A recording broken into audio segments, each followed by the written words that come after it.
YouTube, what is up? Welcome back to the channel. Welcome back to Sterling Silver Shop. So as you can tell, we have a Jurassic Park themed video for today in honor of the new Jurassic Park movie that is coming out this week.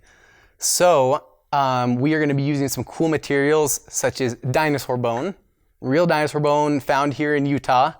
We're going to do some meteorite, and we also have some cool petrified wood that is also sourced here locally. So we're going to be combining those three materials with a titanium base, and it's going to be probably one of the sickest rings you have ever seen. So come join us, watch the video, and see how we make this cool ring. We have our dinosaur bone here. It's a red slice off of a bigger piece. Then we have our meteorite slice, and then on the right side we have our petrified wood. Super cool materials. And in order to incorporate these, we need to create our titanium base. So as you can see, we have our slice of titanium. It's just a disc, and it has a small hole in the center, and so we can put our boring bar in there and work the material out. So as you can see, we're just going pass by pass, cutting away the material until we get up to the right ring size. And honestly, it's so cool to watch a lathe in action. You can just see as the material just literally gets cut away like butter off of the inside, and you get all those shavings. The first time I ever used a lathe, I was just so in awe of how easy it was to cut metal off of a piece. So as you can see, we got up to the size, and then we want to put this inside chamfer on the edge, and this will just help us so we can start to put a comfort fit on the inside. So we cut that chamfer on the edge, and we get it nice and comfort, and then we are going to use sandpaper, and we're actually going to even smooth out that inside edge even more, because we don't want to have that chamfer. We don't want any sharp edges on that chamfer, so the sandpaper helps kind of round it off and give a true comfort fit, which is a half round on the inside. So as you can see, we're checking the size, got up to the size, and now what we're going to do is we have this expanding arbor. So it's sized exactly to the ring size that we're using, and the reason why we do this is it just helps to maintain concentricity as we are creating the ring. Obviously you don't want to have a ring that has a thicker wall on one side and a thinner on the other side, so this just helps to maintain that as we're moving between operations. So as you can see, we're just cutting away the outside, and like I said, it's so cool to watch as the metal shavings just fly off just with ease. But they can be a little painful. I mean, you can see they can get wrapped around the mandrel, around the ring, so we have to be constantly worried about, you know, pulling them away. So this next operation is where we're going to create the channels in the ring, and when I say channels, I mean those grooves where we're going to inlay the materials into. So we're just using a parting tool, or like a grooving tool, and we just plunge it straight into the metal, and we just go and do this slowly and make sure that we're measuring constantly, making sure that our walls are the right thickness we want, and making sure the channels are the right thickness we want. So as you can see, we are going to create 3 different channels in this specific ring in order to inlay those 3 materials. As you can see, just the materials just flying off like butter, but you can see the chips get caught up on the top, so we have to turn off the lathe every now and then and clean those away, just so, you know, we don't pose any danger to ourselves or the piece, in fact, into the metal piece. So yeah, once we get it all to specification, to the thickness and everything, we are left with a 3-channel ring ready for inlays. So this next part of the process, we are actually going to take the 3 slices of material, and we're going to measure the inside that diameter of the inside of the channel of the titanium ring base, and we're actually going to take half of that and use the radius. So you can see we measured that, and then we cut it into half, and then we have this compass tool that we're going to use to mark halfway, so make a half circle on 2 sides of each of the materials. So you can see we cut the dinosaur bone in half and that is actually just the back side of it. So we're marking it, giving it that half circle on both sides, and then we're going to do the same thing with the petrified wood and the meteorite. And then what we're going to do is come back and cut away that material, and then we're going to fit the two pieces into the channel so that they have that continuous look inside the channel. So as you can see, we're just marking both those pieces, making sure we get exactly where we want.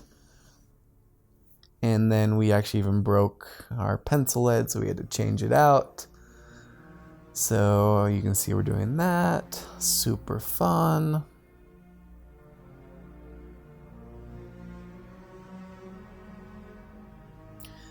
And it's really important to always recalibrate. If you ever have to make a change with your tooling, make sure and recalibrate, because that just helps make sure everything is consistent and as accurate as possible. Which with something like this, you want, as much accuracy as you can.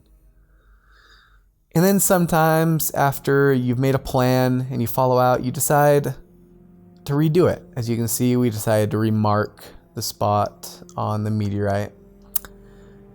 And then what we're going to do is we actually have this jeweler saw, and we have a diamond coated blade. So we're just going to make sure we keep the material wet, and we are going to slowly cut through it.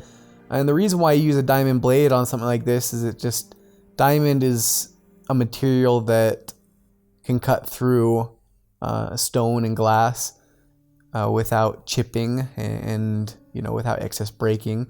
So we have to make sure and use a diamond blade. It's a little bit slow, but in the end it provides good results. And as you can see, we're cutting just a little bit below that half circle.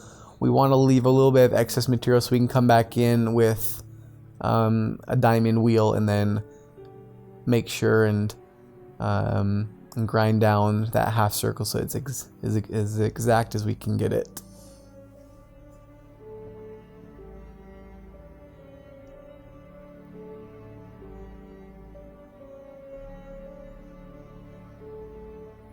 Since these materials are really expensive and they can be sometimes hard to come by. I mean, you'd be surprised at the availability of dinosaur bone and petrified wood and meteorite, but still they are rare materials that you can't come by every day. So we just want to make sure that we're utilizing as much of the piece we can and that we're not going to risk any breaking. In fact, you can see that we broke a little chunk off there, which we had to go back and repair.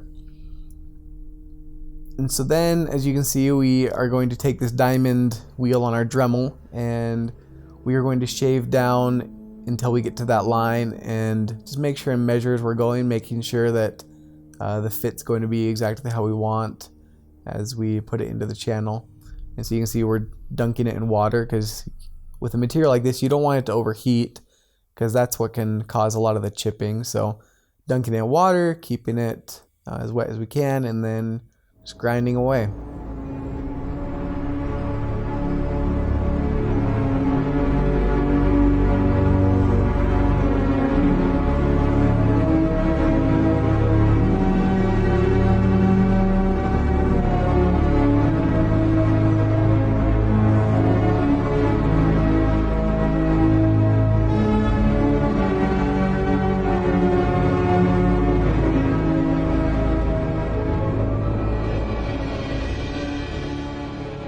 So now that we've got the material all cut and sized exactly how we want, we need to actually adhere it into the channel.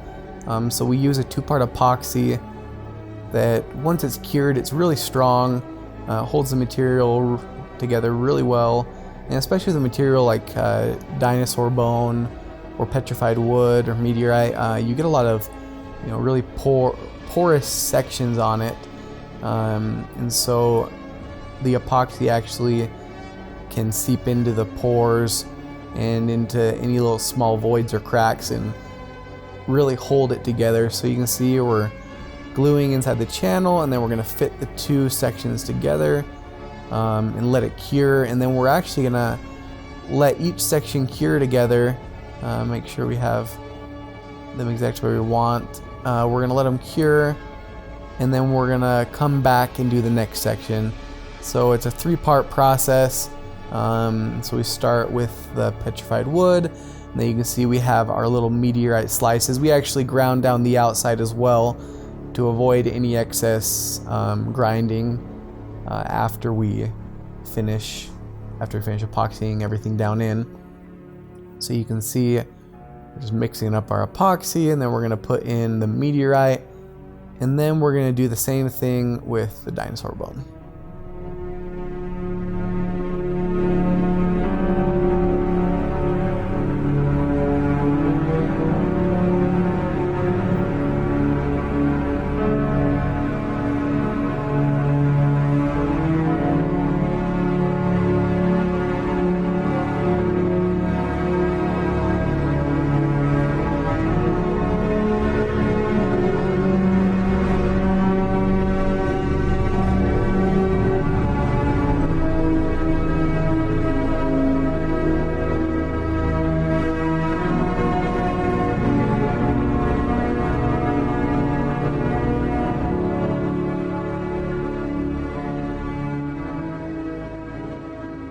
And so now we're going to put the final piece in, which is the dinosaur bone.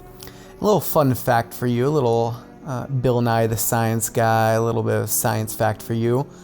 Epoxy is what you would call a thermoset plastic, meaning once it's cured and dried, you actually can't melt it back down. There's certain plastics that can melt back down, but this type, which is a thermoset, can't. If you try and heat it up to melt it down, it's actually just going to burn. A little bit random, but just a little bit of education for your day, for your health. Gotta learn a new thing every day. So there you go, thermosets.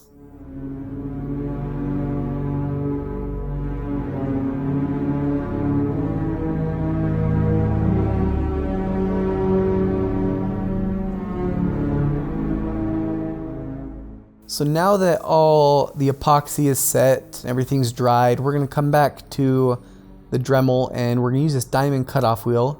Seems like everything we use at Jewelers is diamonds.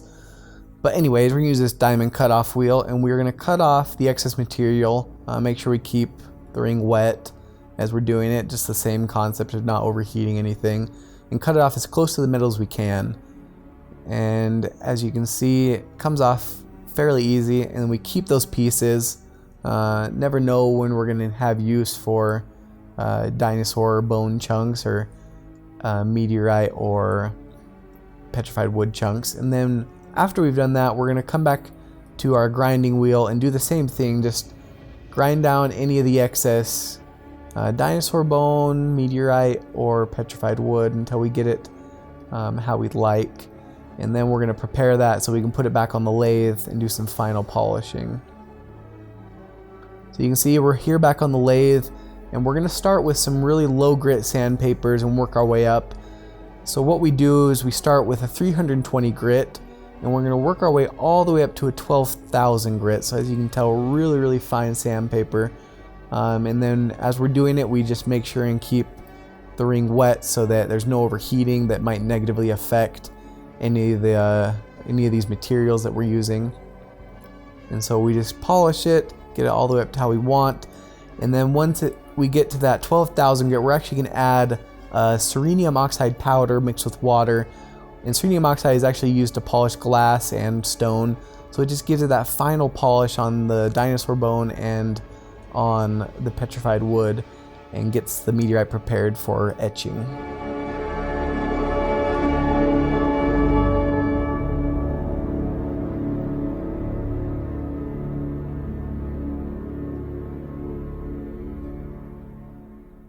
So now that we have everything polished, we are going to put the ring into a nitric acid alcohol mixture that is going to actually etch away at the meteorite.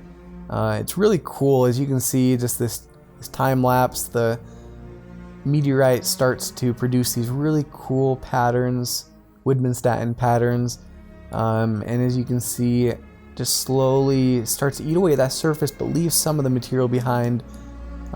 creating a unique piece. Every piece of material, or every piece of meteorite, I should say, is different and unique. That's what makes it such a cool and fun material to work with, is it's just truly a one-of-a-kind, out-of-this-world material.